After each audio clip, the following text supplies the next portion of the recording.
Living Power with Dan Hurth. He confronted the opposition. He didn't ignore the opposition. I love this part because, man, if there's anything I love, it's confronting the opposition. I'm a confronter. I'm just not a peacemaker. I just love headbutting people. And so this is basically what happens here. You know, they come up to him and, you're a rebellion against the king, you know, and they start causing problems. And he just says, in verse 19, he just tells them, you guys need to back off.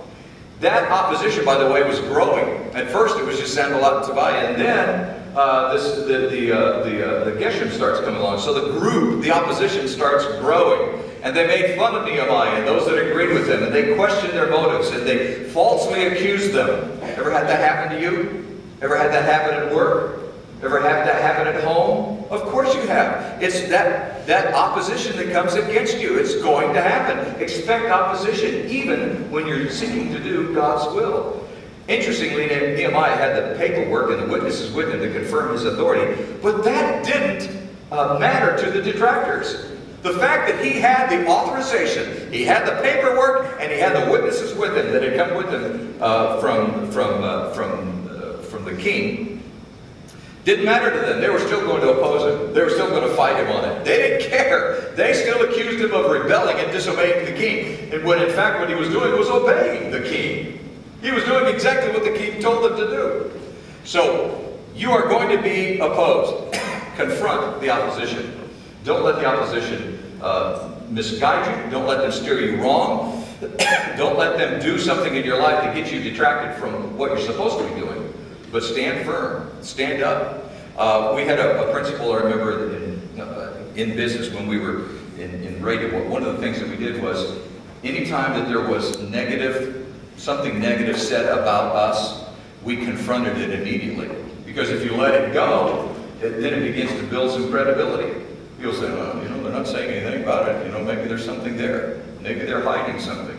It's important to confront the opposition, but don't get so focused on the opposition that you forget what your purpose is and what your goal is and what it is that God wants you to do. And so Nehemiah just basically said, you guys, you don't know what you're talking about. You have no authority here, and you have no direction, and you don't have any responsibility here. So back off.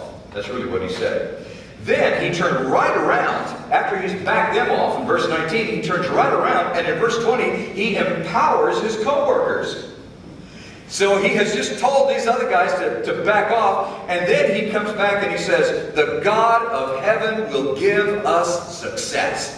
Us. Did you see that? God will give us success. He's saying, you're not part of us.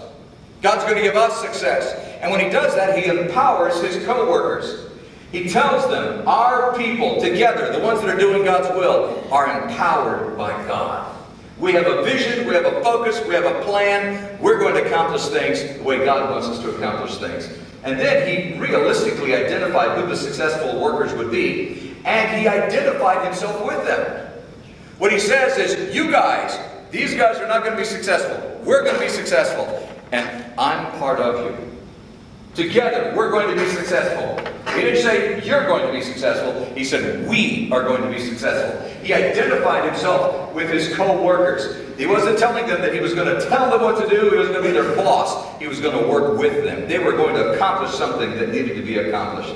And then, he also decimated any authority or claim or right by the opposition. He just basically told the opposition, you are illegitimate. You have no legitimacy in this issue. And by doing so, he established the legitimacy of the workers. By telling the ones that were opposed that they had no legitimacy, he was establishing the legitimacy of the ones that were going to be doing the work. He was empowering them and establishing the fact that they were legitimate workers.